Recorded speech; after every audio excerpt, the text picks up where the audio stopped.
water broke and she faced a dangerous delivery, but her husband took all their money. He went on vacation with his parents and cruelly locked her inside the house alone. She was fighting for her life and begged for help on her knees, but her husband coldly said, "The money is gone, so you are on your own."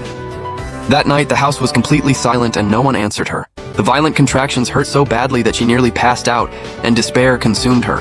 She used the last bit of strength she had to slam herself against the door. Amniotic fluid soaked through her pants and covered the floor. It was a horrifying sight, and to stay alive, for the sake of the baby inside her, she dragged her dying body toward the window inch by inch until her fingertips bled. She finally forced open the window latch and her hoarse cries shattered the night.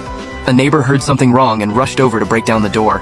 When they saw how pale and weak she was, they immediately called an ambulance. She was rushed to the hospital, and everyone thought that no matter how busy her husband was, he would rush back once he learned she was bleeding badly during childbirth. But no one expected that, as she was wheeled into the delivery room with her life at risk. A message that lit up her phone would shatter her last bit of hope. For 3 days and 3 nights, the hallway outside the delivery room was empty. Her husband never came, and neither did his parents.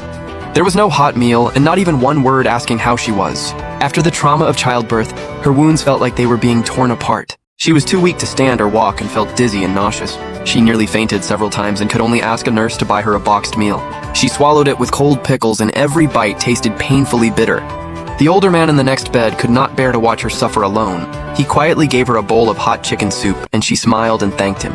But tears fell into the bowl, and in that moment she finally understood. Her in-laws were heartless and her husband was faithless. She could only rely on herself from then on, and nobody came to pick her up when she left the hospital.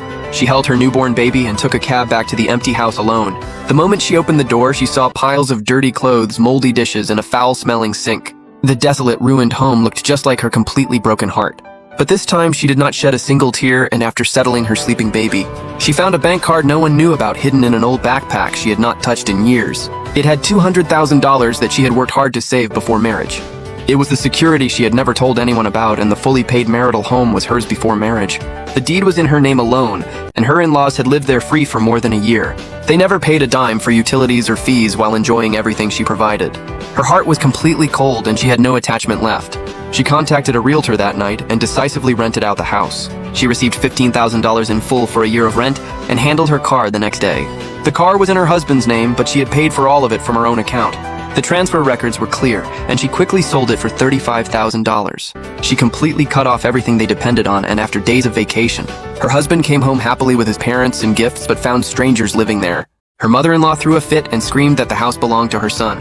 The tenants showed them the legal lease agreement and stood their ground. They said they would call the police if the harassment continued. Her in-laws panicked and hurriedly told their son to call her.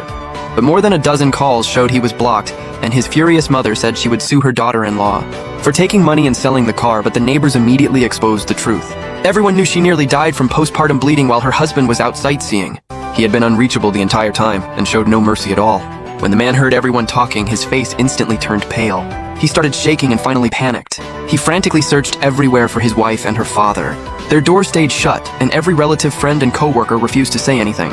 Nobody gave him even the smallest piece of information.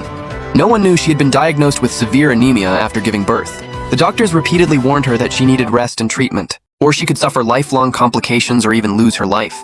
But she had no one to rely on and could only leave the hospital early. She bought and brewed medicine while raising her baby alone in a cramped, rundown rental.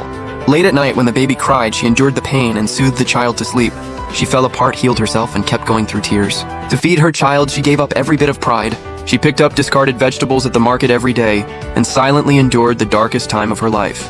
While she struggled to survive, her husband's distant cousin did not know what had happened. She came to repay the $50,000 debt owed by the in-laws and transferred it directly to her account. She calmly saved the transfer record and went to see her mother-in-law the next day. She demanded repayment for the huge sum she had paid for the car, but received only insults and mockery. She did not argue or beg anymore and calmly turned around and left. She had already saved evidence of every large transfer and all the money that moved through the household. The next day, she applied for a court order and recovered more than $30,000 her husband had secretly moved to his mother's account. Within days, the house was gone. The car was gone and the savings were gone, and the man collapsed in the hallway.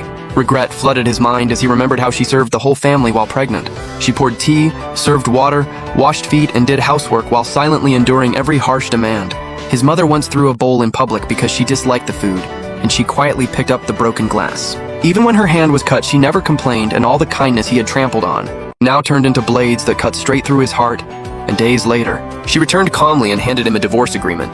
The terms were simple and clear, as the child would stay with her and the debts would be hers while she gave up the house car and all other property. She did not fight or make trouble, and her mother-in-law thought she was weak and giving in. She mocked and insulted her freely, while the woman looked calm and distant. She looked at them as if they were strangers and gave them one cold glance. Then she walked away without hesitation, and that night her father-in-law slapped himself in regret. Her mother-in-law sat alone late into the night and finally remembered the new winter coat her daughter-in-law bought her. She thought it looked tacky and casually threw it away, yet her daughter-in-law had quietly saved it and worn it alone through the cold winter. Only when consequences come do people understand guilt, and the man went through everything to finally find her shabby little rental, and through the window, he saw her painfully thin as she raised the baby alone, brewed medicine, and lived on rice porridge and pickles. Used medicine filled the space beside her bed, and her frail body looked ready to collapse. It was heartbreaking to see, and he knelt down begging for forgiveness outside her door. He refused to leave all night and quietly slipped $2,000 under the door, but she returned every dollar, and in that moment he finally woke up. When she was dying in childbirth, he was out hiking and enjoying himself. He got tired of her calls for help and turned off his phone because he thought she would always obey and would never leave, but no heart can give endlessly forever. Once it is drained, there is no turning back, and consequences come quickly. Just 3 months later, the man opened a small hardware store to survive. Both his parents became ill, and his father suffered from severe lower back problems. His mother had a stroke and became bedridden, while every dirty and exhausting task and the full burden of caring for them fell on him alone. And when his mother disliked the porridge he made, she screamed at him, and in frustration he smashed the bowl. Blood immediately dripped from his palm, and the scene before him was exactly like when his mother mistreated his wife and threw bowls without care. Justice always comes around, and the woman who rose from the ashes had already escaped the darkness. She moved toward the light and took over a small breakfast stand by the street. She woke up at 4 every morning to work and kept her child by her side. She worked hard and lived steadily while the little stand became successful. It was enough for her and her child to live well, and she let go of love and hate. She let go of every obsession and held no resentment or desire to look back. Others encouraged her to find love again, but she gently declined. She only wanted to raise her child and live a good life.